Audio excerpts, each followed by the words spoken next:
Hello everybody and welcome back to OCD Hi-Fi Guy. And let us take a peek here at what we got. That's our latest victim that we've got. This is a 845 amplifier. Okay, so it's a tube amp. It's a power amp. It's based on the 845 tube, which is like a transmitter tube, right? For like radio stations and stuff. It's entirely too big and too hot to be messing around with. 1200 volts. You can die from touching the wrong wire and so forth. Perfect for my experiment.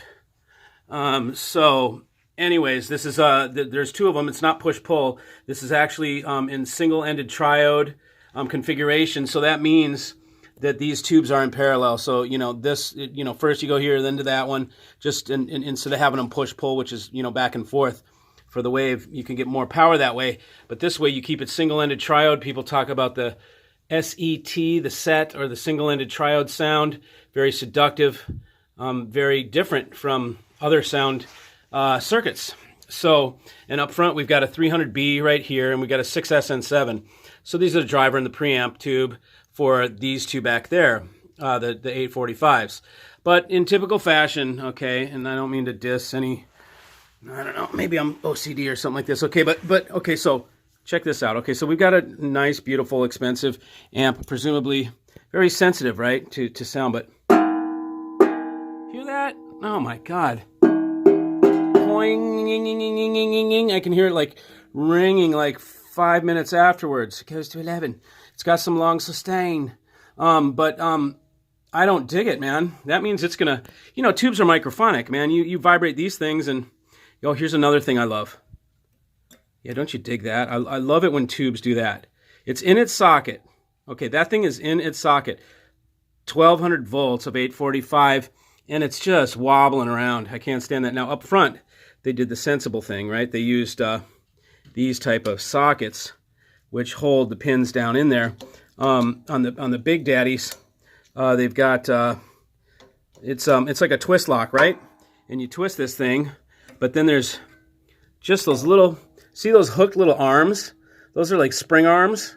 And when you twist it, it only holds like, one side of the dang thing. Probably not even a full side. It's just some little contact area. I don't like stuff like that, man. It's like, I want to see a socket, a pin socket with, contact all the way around the pin, every single side of it. The thing is, the pin's little, man. I mean, for what this thing, the juice it has, I want more. I want more surface area. So, okay, so those are a couple things that bug me right off the cuff. I can probably go back here and name a couple more immediately, because they are also quite common.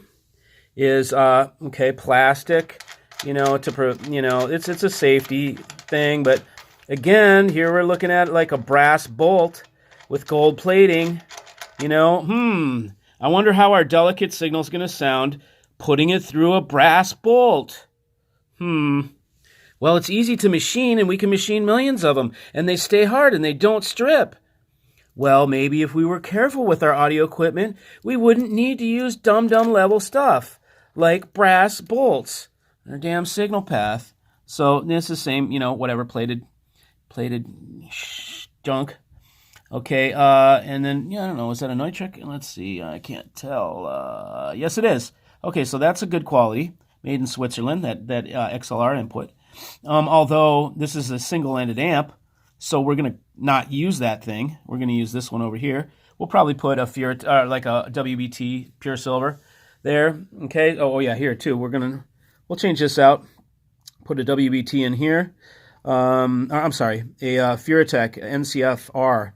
But I'm wondering now, because the fuse is in there, the other ones don't have fuses. I'll have to put a fuse somewhere else. Anyway, so that's the project of this, and I'll take you along for the journey on this OCD. We're going to overhaul this puppy. I'm probably going to take some acetone, and we're going to wipe this all off, man. Because you know what? We're going to own this thing. It's going to be OCD territory, and it does not belong to the guys that manufactured this thing any longer. We are going to change it and make it ours.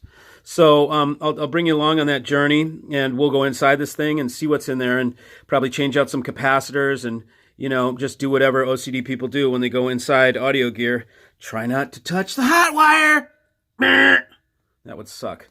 Anyways, okay, so I'll be back, and we'll talk to you guys soon. See ya.